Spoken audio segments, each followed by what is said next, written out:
president fighting back earlier tonight at his rally in West Virginia. You heard the crowd reaction. We continue with Sara Carter, Greg Jarrett. Let me go back to your piece.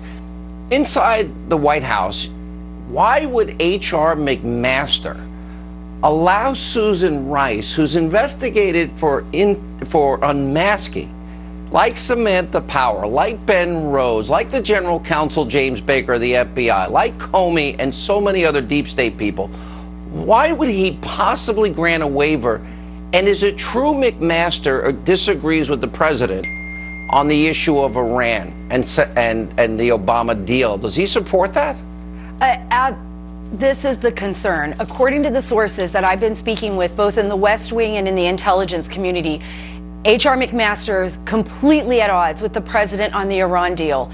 And this is one of the biggest issues. There's concern within the intelligence community as well as in the West Wing that he's moving people out that would give reason or cause, people like Derek Harvey and others, Ezra Cohen-Watnick as well, moving them out, people that would basically stand with the president's policy on Iran. What's more concerning, I think, for a lot of people...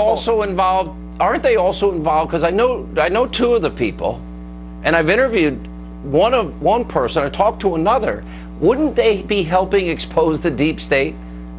Yes, you're right, Sean. And they're looking into this deep state. The fear that there are people within the bureaucracy that are still pushing out these leaks, that are working against the president's policy, and they're asking, what's going on here? I'll be blunt.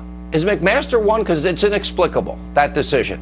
According to the sources that I've been speaking with, they believe that he is allowing this to happen, that he is pushing this forward. And that is a huge concern. And you have to ask yourself, even if Susan Rice is given this, what is a courtesy from McMaster, she's under investigation, so she can continue to look at classified information. I know.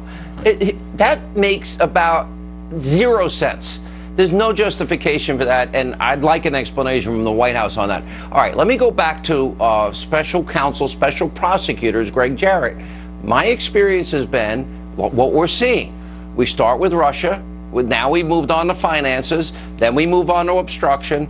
And maybe it ends up 3 years later like Scooter Libby on a perjury charge because he wouldn't say something that they wanted him to say to Patrick Fitzgerald about the vice president. Is there any way to fight back against these unprecedented powers? And then you've got all these Democratic donors hired by the special counsel Mueller, which makes no sense to me, seems categorically abusive and unfair to me. Everybody wants a special prosecutor, Sean, until they get one. And then they hate it because of mission creep or investigation creep. And it goes on ad nauseum sometimes for years. It's the duty of the acting Attorney General Rod Rosenstein to limit the scope of the special counsel.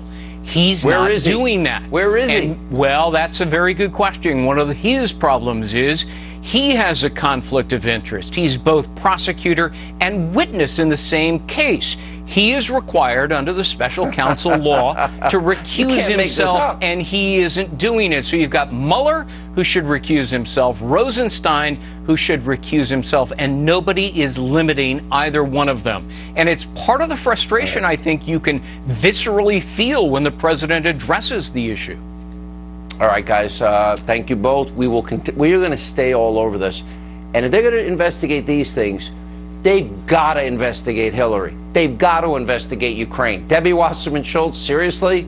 The leakers, when are they going to be put in jail? They're shredding the Constitution, violating the law, committing felonies. When we come back, one of President Trump's attorneys, Jay Sekulow,